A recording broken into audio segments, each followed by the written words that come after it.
தாயே, சாயாதேவி அரக்கன் அசீமுக்கு அருள் பாலித்து விட்டால் மூசாவின் நிலை என்ன? தர்மத்தின் கதிதான் என்ன? இதை ஒரு கணம் யோசித்து அதனை தடுத்து நீதான் எப்படியாவது தர்மம் தழைத்தோங்க அருள் புரிய வேண்டும்.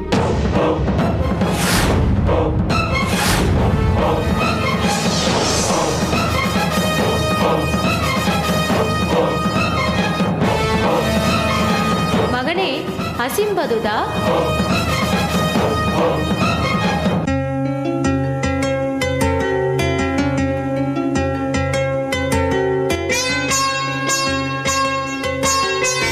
தாயே, நீங்கள் நீ யாரை வணங்கி நின்று வருந்தி அழைத்தாயோ சாட்சாத் அதே சாயாதேவிதான். தாயே, வந்து விட்டீர்களா? எனது அழைப்பிற்கிணங்கி எனக்கு காட்சி கொடுத்தமைக்கு நன்றி. பதட்டமோ பரபரப்போ வேண்டாம். உன் தவ நோக்கம் என்னவோ அதை கேள். கேட்கிறேன் தாயே. எனது எதிரியான மூசா என்னும் சிறு பொடியன் மாயாதேவியை வணங்கி வரம் வாங்கி அந்த மாயையை என் மீது ஏவி விட்டு விட்டான் தாயே. நிலையற்ற தன்மையால் அவள் என்னை நீங்கி அவனையே பீடித்து விட்டாலும் மீண்டும் மாயா என்னையே பிடிக்கும் நிலை உள்ளது தாயே. சரி, அதற்கு நான் என்ன செய்ய வேண்டும்? தாயே, மாயை என்னை தொடாதபடி என்னோடு இருந்து என்னை பாதுகாக்க வேண்டும். மாயை தொடர்ந்து மூசாவிடமே இருக்கும்படி அருள் பாலிக்க வேண்டும். தாங்கள் தான் இதற்கு அருள் புரிய வேண்டும் தாயே. உன் ஆசைப்படியே யாம் அருள் புரிந்தோம்.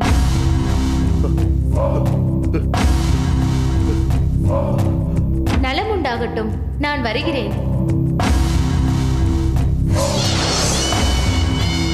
வெற்றி வெற்றி! எனது தவம் வெற்றி பெற்று விட்டது. மாயை இனிமேல் என்னை பிடிக்க முடியாது.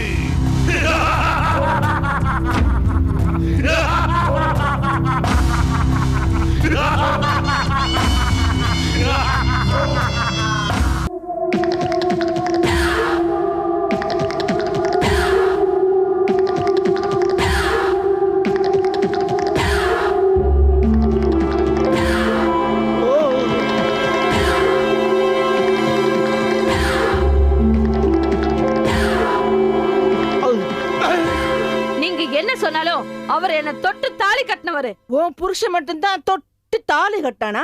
மத்தவங்க எல்லாரும் தொடாமலேயே தாலி கட்டாங்களாடி. ஏமா இப்ப அதுவா பிரச்சனை? யோ, பிரச்சனை எடுத்து குடுக்குறியா? ஆமான்னு சொல்லுடா. ஏன் மென்னு முழுங்குற? நீ நான் பெத்த ஒத்த பிள்ளை. ஏன் பேச்சத்தான் நீ கேட்கணும். முடியாது முடியாது முடியாது. எப்ப கோடத்தானே நாங்க இங்க வந்துட்டோமோ அப்புறம் நீங்க யாரோ நாங்க யாரோ. நீ தான் யாரோ? ஜிலாவுதீன் ஏன் பிள்ளை. 10 மாசம் சுமந்து பெற்றிருக்கேன். இது தொப்புள் கொடி பந்தம். நீ சொல்லி எங்க உறவை ஒண்ணு அறுத்தற முடியாது. ஜிலா அப்பா, எதுக்குடா ரெண்டு பேரும் சண்டை போடுறாங்க? எனக்காக தான்ப்பா. உனக்காகவா? ஏன்னா உனக்காக ஒருத்தர் தோச்சு போடலாம், சமைச்சு போடலாம். உனக்காக சண்டையமாடா போடணும்? ஐயோ அப்பா, ஏன் எப்ப பார்த்தாலும் குதர்க்கமாவே புரிஞ்சுக்கிறேன். எனக்காகனா அம்மா ஏன் பேச்சதான் கேட்கணுங்கிறாங்க, ராணி ஏன் பேச்சதான் கேட்கணுங்கிறா. இதான் பிரச்சனை. புரிஞ்சுதா? புரியுது புரியுது புரியுது. எதுவும் புரியாத உங்க அப்பாவுக்கே புரிஞ்சு போச்சு. இனிமே ஏன் பேச்சதான் கேட்பேனே உங்க அம்மாவுக்கு புரியுற மாதிரி சொல்லு. எனக்கு எல்லாம் புரியும். முதல்ல நீ புரிஞ்சுக்கடி. யாரு உனக்கு தெரியாது.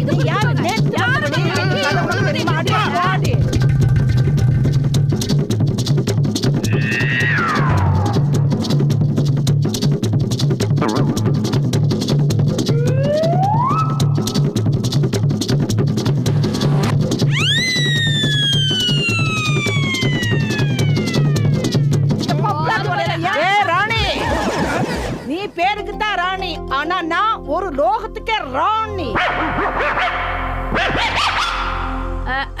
அந்த ராணி பட்டம் காலாவதி ஆகி ரொம்ப நாள் ஆச்சு. பேர்லயும் நான் தான் ராணி, லோகத்துக்கும் நான் தான் ராணி.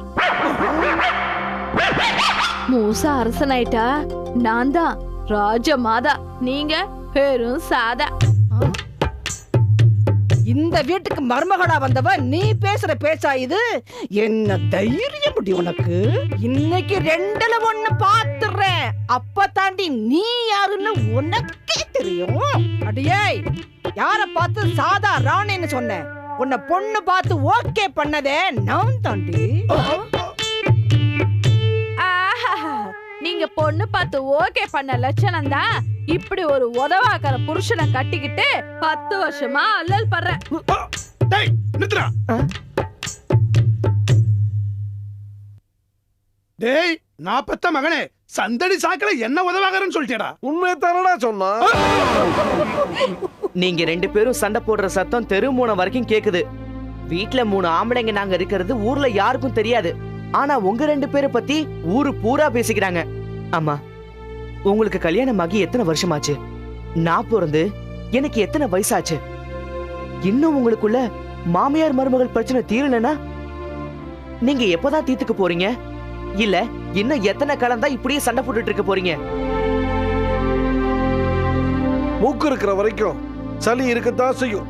அதே மாதிரி இவங்க சண்டை இப்போதைக்கு தீரவே தீராது மூசா. ஓ, இப்படி ஒரு எண்ணத்தை வச்சுக்கிட்டு தான் இவ்வளவு நாள் இவங்க 2 பேரும் சண்டை போட்டுட்டு இருக்கிறத நீங்க ரசிச்சுக்கிட்டு இருக்கீங்களா? ஏய், இல்ல முயற்சி பண்ணோம், முடியல, விட்டுட்டோம். ஏன் முடியாது? முடியும். என் பேரனுக்காக இனிமே நான் என் மருமக கிட்ட சண்டையே போட மாட்டேன். நானும் என் மகனுக்காக இனிமே அத்தை கிட்ட சண்டையே போட மாட்டேன்.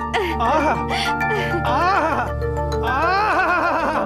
நான் பெற்ற மகனே, தனி ஒரு பூதமாக இருந்து மாபெரும் சண்டைக்கு முற்றுப்புள்ளி வைத்து விட்டாயே. உன்னை பெற்றெடுத்ததில் நான் மிகவும் மகிழ்ச்சி அடைகிறேன். இப்படி எல்லாம் சொல்லி என்னால பெருமைப்பட முடியலடா.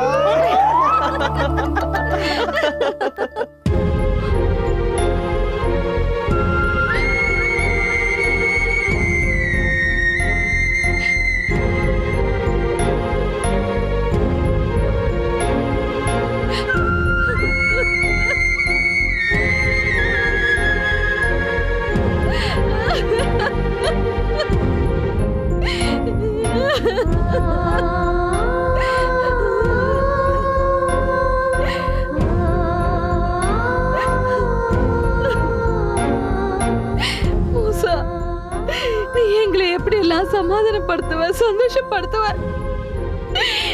இப்ப நீ எங்க பார்க்க, எப்படி பார்க்க?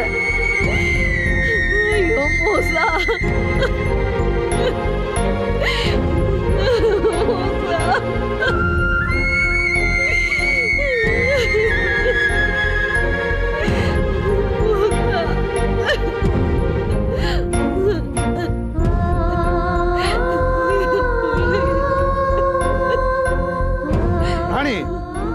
என்ன இது? ஏன் இப்படி அழுகுற?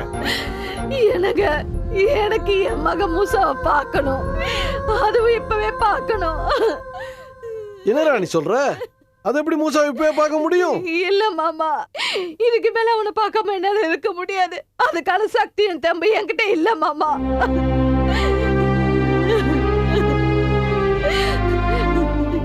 இந்த வீட்ல எங்க பார்த்தாலும் அவன் கூப்பிடுற மாதிரி இருக்கு, அவன் பேசுற மாதிரியே இருக்கு. என்ன அம்மா அம்மான்னு கூப்பிடுற மாதிரியே இருக்கு மாமா. என்னால அவனை பார்க்காம இருக்க முடியாது. இவ்வளவு தூரம் வருத்தப்படுற நீ, பருத வைக்கிற நீ, எதுக்காக பாதுகாப்பு வளையத்தை நீக்கணும்? எதுக்காக அவஸ்தைப்படணும்? அவன் அழுதாலும் ஆர்ப்பாட்டம் பண்ணாலும் மனசை கல்லாக்கிக்கிட்டு கொஞ்ச நேரம் அமைதியா இருந்தா இந்த நிலைமை வந்திருக்குமா? மூசா நம்மள விட்டு தான் போயிருப்பான். ஐயோ அத்தை, தாய் பாசத்துல பெரிய தப்பு பண்ணிட்டேன் அத்தை, பெரிய தப்பு. சரி ராணி, விடு. மூசா எங்க இருந்தாலும் நல்லா தான் இருப்பான், பாதுகாப்பா தான் இருப்பான். மாயை நீங்கினதும் தானா வீட்டுக்கு திரும்பி வந்துருவான். அழாத. அது வரைக்கும் நான் இருப்பேனா? அவனை பார்க்காம இருக்க முடியுமா? முடியாதுங்க, முடியாது. என்னால மூசா பார்க்காம இருக்க முடியாது.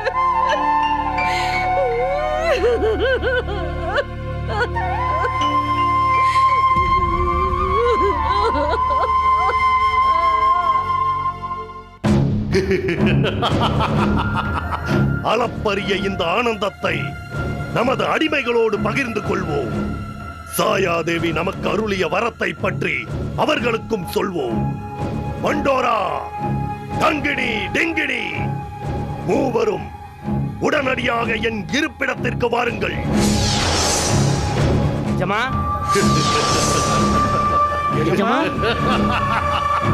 வாருங்கள் எனது பூத அழித்து ஒழிப்பு போராட்டத்தின் வலிமை மிக்க தளபதிகளே. என்ன எஜமா எப்ப வந்தீங்க? இவ்வளவு சந்தோஷமா இருக்கீங்க? முட்டாளே, நான் சாயாதேவியை நோக்கி தவம் இருக்க போனதை மறந்து விட்டாயா? ஆமாம் எஜமான், மண்டோரா கூட சொன்னாங்க. தவம் இருந்தீர்களா? சாயாதேவி வரம் கொடுத்தாளா? வாங்காமல் விட்டு விடுவானா இந்த அசீம்? மாயாவனத்திற்கு போனேன், சாயையை நோக்கி தவம் இருந்தேன். சாயை தோன்றினால் வரமும் தந்தாள். அப்படின்னா இனிமே உங்களுக்கு மாயை பிடிக்கவே பிடிக்காதா? ஏன், உனக்கு மிகவும் வருத்தமாக இருக்கிறதா? இல்லை இல்லை, சந்தோஷமாகத்தான் இருக்கிறது. மாயை என்னையும் பிடிக்காது, மூசாவையும் விட்டு நீங்காது. அவன் வாழ்நாள் முழுக்க தன்னை மறந்து மனநிலை பாதிக்கப்பட்டவனாகவே இருப்பான். இந்த வரத்தையும் நான் சாயாவிடம் வாங்கிவிட்டேன். அருமை, மிகவும் அருமை. நாம் மூசாவை வென்று விட்டோம் எஜமான். இல்லை டிங்கினி, வெற்றி இன்னும் நமக்கு கொஞ்சம் எட்டா கனியாகத்தான் இருக்கிறது. எஜமா, அந்த எட்டா கனி நமக்கு கிட்டா கனியாகவே ஆகிவிடக் கூடாது. கனியை கை நழுவ விடவா நான் அவனோடு கடும் போர் புரிந்து கொண்டிருக்கிறேன். எஜமா, நாம் ஏன் இன்னும் போர் புரிய வேண்டும்? அந்த மனநலம் குன்றிய குழந்தையை அழித்து விட வேண்டியதுதானே? அதானே. இல்லை மண்டோரா, அதை அவ்வளவு சீக்கிரமாக செய்யக்கூடாது. முதலில் மூசா இருக்கும் இடத்தை கண்டுபிடிக்க வேண்டும். பின் அவனோடு பேசியோ இல்லை மிரட்டியோ குழந்தைகள் திரேதா யுகத்திலிருந்து வாங்கி வந்து தந்த பிரம்மாஸ்திரத்தை வாங்க வேண்டும். பின்புதான் அவனை அழிப்பதை பற்றி யோசிக்க வேண்டும். ஏஜமா, எனக்கு ஒரு சின்ன சந்தேகம். என்ன சந்தேகம்? மூசாவை நாம் கண்டுபிடித்தாலும் அவன் மனநிலை பாதிக்கப்பட்டிருக்கிறான். அப்படி இருக்கும் பொழுது அவன் அஸ்திரத்தை பற்றி எப்படி சொல்லுவான்? என்ன சொல்லுவான்? நாம தான் சொல்ல வைக்கணும். மூசாவை பணயமாக வைத்து பகடையாடி பூத குடும்பத்தில் உள்ள மற்றவர்களையாவது சொல்ல வைக்க வேண்டும். அவர்களுக்கு அஸ்திரத்தை பற்றியும் அது இருக்கும் இடத்தை பற்றியும் தெரியுமா எஜமா? கண்டிப்பாக தெரிந்திருக்க வேண்டும் என்பது எனது யூகம். அப்படியானால் மூசாவை கண்டுபிடிப்பதுதான் நமது அடுத்த வேலை. ஆம், அதோடு நான் சாயாதேவியிடம் வாங்கிய வரத்தை பற்றியும், மாயை இனிமேல் என்னை பிடிக்காது என்பதையும், அது மூசாவை விட்டு நீங்கவே நீங்காது என்பது பற்றியும் பூதங்கள் அறிய வேண்டும். அதை அவர்கள் அறிந்து கொண்டு என்ன எஜமா செய்ய போறாங்க? குழம்புவார்கள், குழம்பி கூடி அழுவார்கள், குட்டையை குழப்புவார்கள். குழம்பிய குட்டையிலிருந்து தான் மீன் பிடிக்க வேண்டும். ஏன் கணக்கு தனி கணக்கு. அது இப்போது உனக்கு புரியாது. நடந்து முடியும் போதுதான் உனக்கு புரியும். சொன்னதை செய்யுங்கள், போங்கள். உத்தரவு எஜமான்.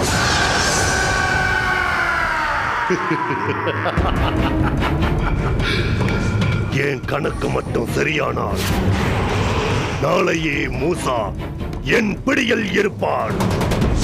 இருக்க வேண்டும்.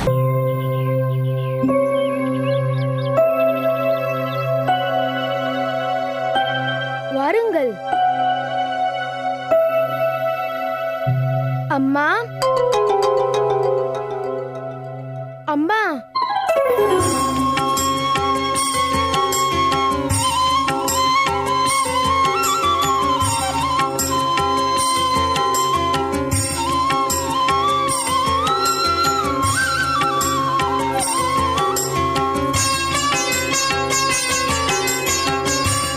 வாருங்கள் வாருங்கள் கலியுக குழந்தைகளே.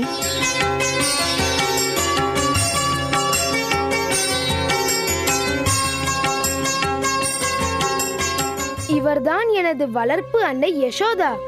வணக்கம் தாயே. வணக்கம். வளர்ப்பு தந்தை நந்தகோபர் வெளியே போயிருக்கிறார். வாருங்கள், உள்ளே வாருங்கள். வருகிறோம். ஆனா எங்களை பார்த்த உடனே கலியுக குழந்தைகளேன்னு கூப்பிட்டீங்களே, அது எப்படி? எங்களை எப்படி உங்களுக்கு முன்பே தெரியும்? நம்ம வரத முன்கூட்டியே தெரிஞ்சு வச்சு கிருஷ்ணர் யசோதா அம்மா கிட்ட சொல்லிட்டார் போல இருக்கு. நானும் உங்களோடு தானே வந்தேன். நான் எப்படி முன்கூட்டியே சொல்லிருக்க முடியும்? இதெல்லாம் யசோதா அன்னையின் தீர்க்க தரிசனம். இந்த கோகுலத்தின் ஒவ்வொரு அசைவும் அவர்கள் பார்வைக்கு பட்டேதான் நடக்கும்.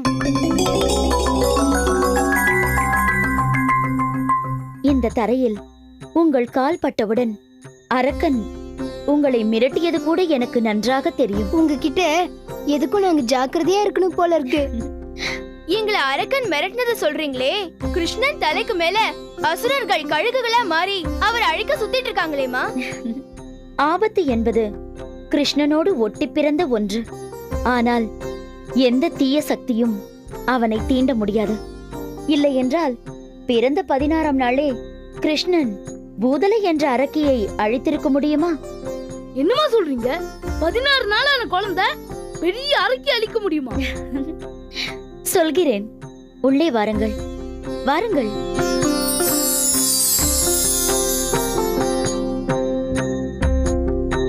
கிருஷ்ணனுக்கு முதல் எதிரியே மாமன் கம்சன்தான். தனக்கு அழிவு அக்காள் தேவகியின் மகன் கிருஷ்ணனால் தான் என்பது கம்சனுக்கு தெரிந்துவிட்டது. அதை தெரிந்த நாங்கள் கம்சனால் கிருஷ்ணனுக்கு ஆபத்து வராதிருக்க கிருஷ்ணனை இங்கு கொண்டு வந்து, அதாவது எனது கணவர் நந்தகோபர் இவனை இங்கு கொண்டு வந்து வளர்ப்பதும் தெரிந்துவிட்டது. அதுக்கப்புறம் அந்த கம்சன் இங்க வந்து கிருஷ்ணரை க்ளோஸ் பண்ண ட்ரை பண்ணலையா? எனது கணவர் நல்லவர், கம்சனுக்கு கப்பம் கட்டும் சிற்றரசர். அவனுடைய நம்பிக்கைக்கு உரியவர். அதனால் அவரை கம்சன் பகைத்துக் கொள்ள விரும்பாது நேரடியாக மோதாமல் மறைமுகமாக அந்த பூதலை என்னும் அரக்கியை ஏவி விட்டான்.